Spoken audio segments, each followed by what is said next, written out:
फॉइड समझ तो क्या होता है? FOID। इंसेल कल्चर में वर्ड होता है, इसका मतलब होता है फीमेल एंड्रॉइड। ये उन औरतों के लिए यूज किया हो जाता है, कुछ रटे रटे फ्रेजेस है जिनकी कोई पर्सनैलिटी नहीं होती और वो लड़के पटाने के लिए यूज करती है। ये काफी ज्यादा मिसोजिनिस्टिक और डेरोगेटरी सेंस में यूज किया जाता है, किसी लड़की के लिए यूज नहीं किया जाना चाहिए। परंतु ये जो लड़की है ना, इसको फॉइड कहा जा सकता है। इसका नाम है सिया गोयल। इसकी शादी होनी थी केतन अग्रवाल से। केतन अग्रवाल एक अच्छी रिच फैमिली से बिलोंग करता है, एक 600 करोड़ के एम्पायर का इकलौता वारिस था। लेकिन क्योंकि इसको अपने बॉयफ्रेंड से शादी करनी थी, तो इसने केतन को 400 फुट खड्डे के अंदर गिरा के धक्का देकर मार दिया। केतन इससे अथाह प्यार करता था। ये ऐसे इंस्टाग्राम के एस्थेटिक वाली इसके बर्थडे के लिए रीले बनाना, उसके लिए गिफ्ट लाना, उसके लिए प्लान करना। लेकिन उसकी आंखें देखो, वो जो खोखली आंखें है ना, it's in the eyes Chico, it's always in the eyes. 18 जून को ये जो कपल था, ये लोहागढ़ फोर्ट गया। लड़की ने पुलिस को बताया कि केतन का जो पैर है वो फोटोग्राफ लेते हुए फिसल गया और उसकी डेथ हो गई। पहले एक दिन के लिए तो इन सबको लगा था कि ये एक्सीडेंटल डेथ है, लेकिन उसके बाद पुलिस ने जब थोड़ा इन्वेस्टिगेट किया तो पता चला कि इसके फोन से पिछले 6 महीने में 2004 यानी कि 238 घंटे तक किसी एक नंबर पर बात हुई थी। उसके बाद एक पुरानी बात भी ध्यान में आई कि जब जून में ये जो कपल था, ये बाली जाने के लिए प्री वेडिंग शूट के लिए जाने वाला था, तो मुंबई एयरपोर्ट पे इस लड़की का पासपोर्ट ही गुम हो गया, जो कि इसने खुद जान के छुपाया था। उसके बाद 14 जून को भी ये वहीं पर लोहागढ़ फोर्ट पर एक बार गए थे।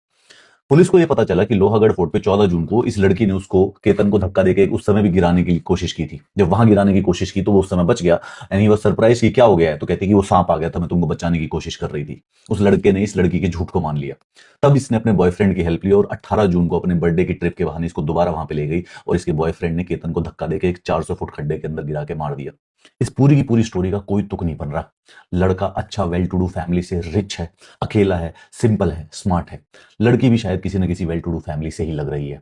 उसके बावजूद भी अगर इसको अपने बॉयफ्रेंड से शादी करनी थी तो ये साफ साफ मना कर देती। उस लड़के को देख के लग रहा है कि भाई वो तेरी मदद कर देगा, वो एक्चुअली में तेरे को कभी फोर्स भी नहीं करेगा। लेकिन पता नहीं कौन सा जुनून चढ़ा और इस औरत ने उस आदमी का मर्डर कर दिया। सोच के देखो, एक बाप ने पूरी जिंदगी 600 करोड़ रुपए का एक एम्पायर बनाया है अपने बेटे के लिए, और ऐसी ये पूतना जैसी चुड़ैल आके उसको मार के चली जाए। हमारे देश का कानून ऐसा है कि शायद केतन को न्याय ना मिले, क्योंकि ये लड़की है ना अभी 20-21 जवान है, तो बेसिकली जज इसको 6 महीने 1 साल के अंदर अंदर छोड़ देगा। वेल टू डू फैमिली है, सारी की सारी अच्छी है, पढ़ी लिखी है, इमेंस अमाउंट ऑफ मनी, पूरे के पूरे घर में खुशियां थी।